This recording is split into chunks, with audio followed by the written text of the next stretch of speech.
Hi friends, आप लोगों को S R mathematics YouTube channel पर स्वागत है। आज हम लोग निर्देशांक ज्यामिति के कुछ महत्वपूर्ण सूत्रों को अध्ययन करेंगे। जैसे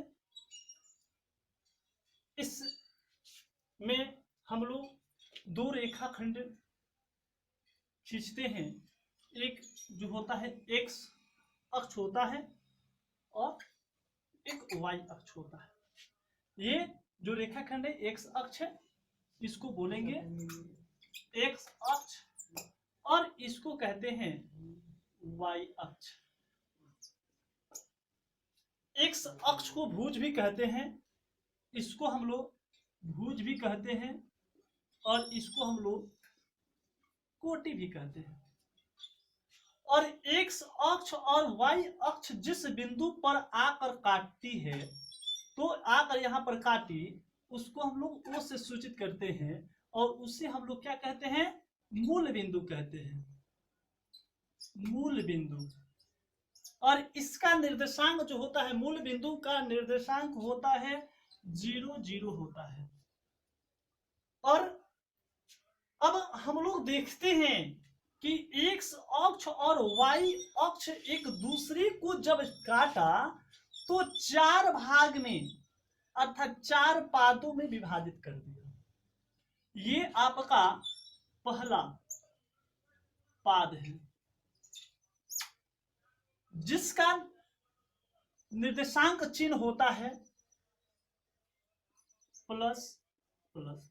कहने का अर्थ कि भुज भी प्लस में होगा और कोटि भी प्लस में होगा। दूसरा पाद जो होता है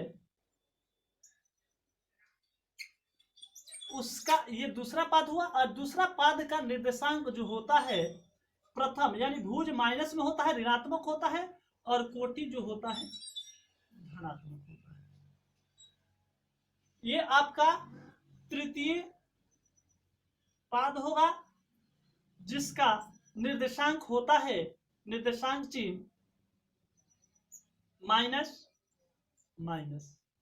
ये चतुर्थ पाद है जिसका निर्देशांक प्लस माइनस, अर्थात निर्देशांक चिन्ह हो गया। अब हम लोग इस पर अध्ययन करते हैं, इसी पर हम लोग अध्ययन करते हैं पाद को। जैसे ऑब्जेक्टिव टाइप के क्वेश्चन आता है तो कहीं कोई ऑब्जेक्टिव टाइप का प्रश्न पूछता है तो कहेंगे कि दोनों अगर भुज और कोटि प्लस में है तो हम लोग कहेंगे कि वह बिंदु प्रथम पाद का निर्देशांक है। भुज माइनस और कोटि प्लस होता है तो हम लोग कहेंगे कि द्वितीय पाद का निर्देशांक है। और दोनों भुज और कोटि दोनों ऋणात्मक होता है तो हम लोग कहेंगे कि तृतीय पाद का निर्देशांक है। भुज प्लस और कोटि जो माइनस होता है तो उसको कहेंगे कि चतुर्थ पाद का निर्देशांक है।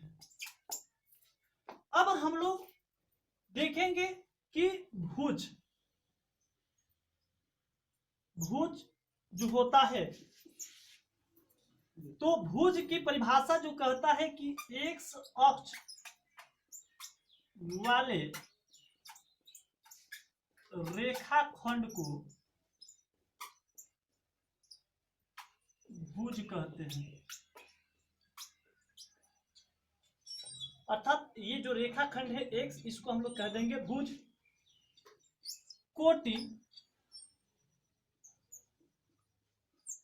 कोटि की जो परिभाषा होता है, वाई अक्ष वाले, ये जो रेखाखंड देख रहे हैं वाई अक्ष वाले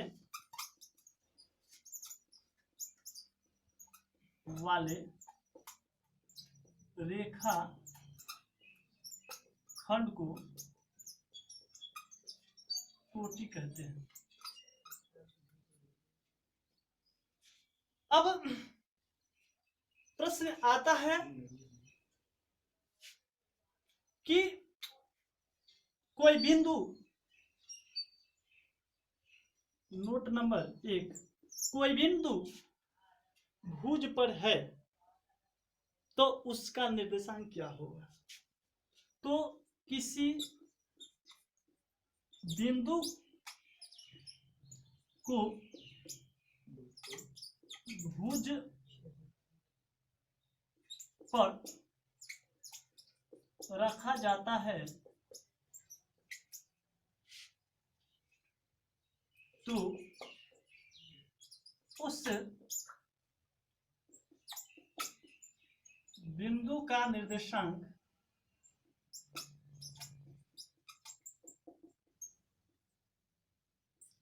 x0 होता है। यानी x आपका x अक्ष मूल बिंदु से कहीं x अक्ष पर रखेंगे और जो कोटि का मान होगा वो 0 होगा। दूसरा नोट जो होता है, यदि किसी बिंदु को y अक्ष पर रखा जाता है तो उस बिंदु का जो निर्देशांक होगा क्या होगा, तो किसी बिंदु को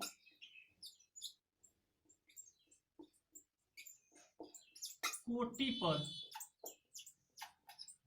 रखा जाता है तो उस बिंदु का निर्देशांक 0y होता है। ये थोड़ी सी जो है हम लोग पढ़े, ये ऑब्जेक्टिव टाइप के प्रश्न पर ये एग्जाम में पूछता है। और इससे जो कुछ फॉर्मूला है, जैसे कि ये मूल बिंदु है और कहीं भी हम लोग मूल बिंदु से एक बिंदु ले लिए, उसकी बीच की दूरी ज्ञात करना है, तो इस मूल बिंदु से मान लीजिए कि यहाँ पर भी ले सकते हैं, यहाँ पर भी हो सकता है, यहाँ पर भी, मतलब कहीं भी ये मूल बिंदु से कहीं भी रखेंगे बिंदु, तो बीच की दूरी ज्ञात करना है। तो सूत्र है कि मूल बिंदु से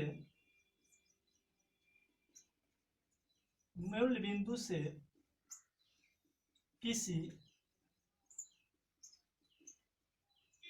बिंदु के बीच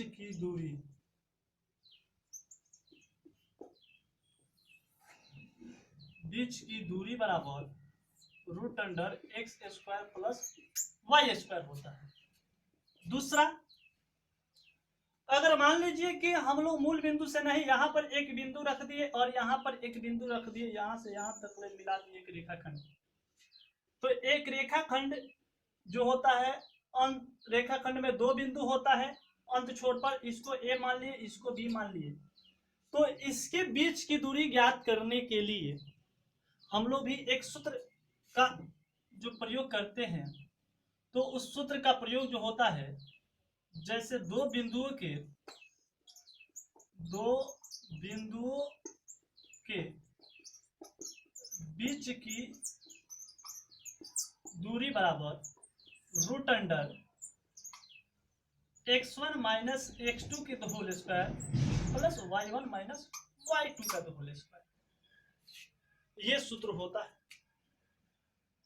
और हम लोग इस सूत्र के प्रयोग से बीच की दूरी निकाल सकते हैं और बीच की दूरी ज्ञात करके हम लोग उस प्रश्न को हल करेंगे, जो कि एक्सरसाइज 7.1 जो एनसीईआरटी बुक का चैप्टर बाय चैप्टर हल किया जाएगा, समझाया जाएगा।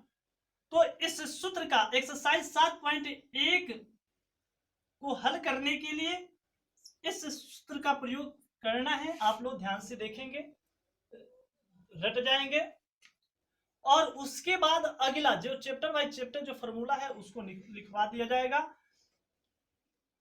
बस आज के लिए इतना ही। अगर वीडियो अच्छा लगे तो चैनल का सब्सक्राइब कर दीजिए, लाइक कर दीजिए। अगर कि प्रत्येक जो वीडियो में बनाए वो आप लोग के पास पहले पहुंचे। धन्यवाद।